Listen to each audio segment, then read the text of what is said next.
Hi, hello, నమస్తే మిత్రమా. ఒక మంచి విషయం. విధి విధి అంటే ఎలా ఉంటుందంటే, ఒక గ్రామంలో ఒక జమీందారు ఉండేవాడు. అతని దగ్గర పాలేరుగా ఒక కుర్రవాడు ఉండేవాడు. వాడికి నాన్నవారెవరూ లేరు.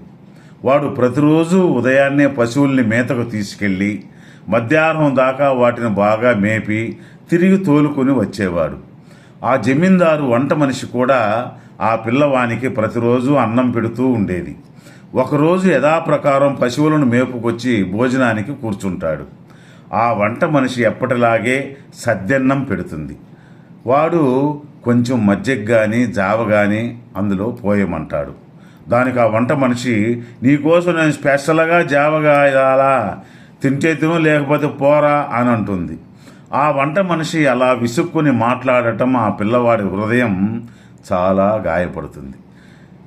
ఎండకు తిరిగి తిరిగి అలసిపోయి ఆకలితో అన్నం పెట్టమని ఇంటికి వస్తే ఇలా విసుక్కుంటుందా అని బాధపడి అన్నం తినకుండానే అక్కడి నుంచి వెళ్ళిపోతాడు. అలా నడుస్తూ నడుస్తూ నడుస్తూ దగ్గరలోని ఒక పట్టణానికి చేరుకుంటాడు. ఆ నగరంలో ఒక సాధువుల మఠం ఉంది. ఆ మఠంలోని సాధువులు వాడిని చేరదీసి అన్నం పెట్టి, ఎక్కడి నుంచి వచ్చావు అబ్బాయి అని అడుగుతారు. వాడు తనకెవరూ లేరని చెప్పడంతో అప్పుడు ఆ సాధువులు, నువ్వు కూడా మాలాగా సన్యాసిగా మారిపో, ఇక్కడే ఉండిపోమ్మంటారు.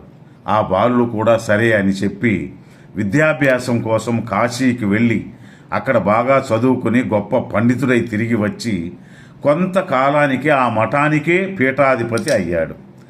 టీఎంఈ బ్రతికేవాడే ప్రధానమంత్రి అయినట్లు పశువుల కాపరి అయిన ఆ పిల్లవాడు మఠాధిపతి అవుతాడు. కొన్ని రోజులకు అతని స్వగ్రామానికి రమ్మని అతనికి ఆహ్వానం అందుతుంది. మఠాధిపతి కావడంతో తన కుటుంబాన్ని తీసుకుని ఆ గ్రామానికి బయలుదేరాడు. పూర్వం పాలేరుగా పనిచేసిన ఆ జమీందారు ఇప్పుడు బాగా వృద్ధుడైపోయాడు. ఆ జమీందారే కొత్త మఠాధిపతికి ఆతిథ్యం ఇచ్చాడు. ఆ మఠాధిపతి తన పూర్వాశ్రమ యజమానిని గుర్తుపట్టాడు. కానీ వృద్ధుడైన ఆ జమీందారు తన దగ్గర పనిచేసిన పాలేరు పిల్లవాడే మఠాధిపతి అయ్యాడని గుర్తుపట్టలేకపోయాడు. ఆ జమీందారింట్లో అందరికీ భోజనాలు ఏర్పాటు చేశారు.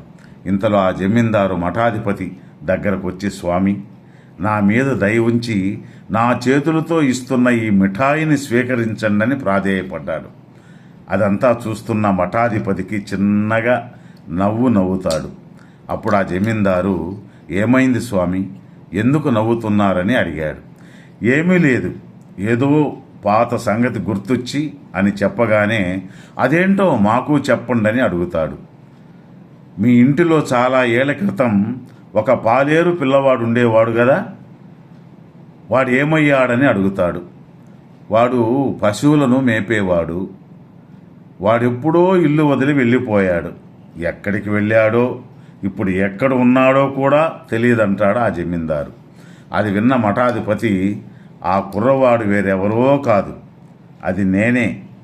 ఆ రోజు ఆకలితో అలమటిస్తూ ఉంటే గుక్కెడు గంజిపోయడానికి మీ వంట మనిషి నిరాకరించింది. కానీ ఈరోజు మీ స్వహస్తాలతో నాకు వడ్డించడానికి ప్రాధేయపడుతున్నారు. సాధువుల ఆశ్రమం దొరకగానే గంజి నీళ్లు కూడా దొరకని వాడికి రాజభోగాలు లభిస్తున్నాయి. ఆ భగవంతుడి చమత్కారానికి నవ్వొచ్చిందని చెప్పగానే ఆ జమీందారు పశ్చాత్తాపడి క్షమించండని వేడుకుంటాడు. ఆ భగవంతుని నమ్ముకున్న వారి జీవితాలు ఎలా మారిపోతాయో కదా మిత్రమా.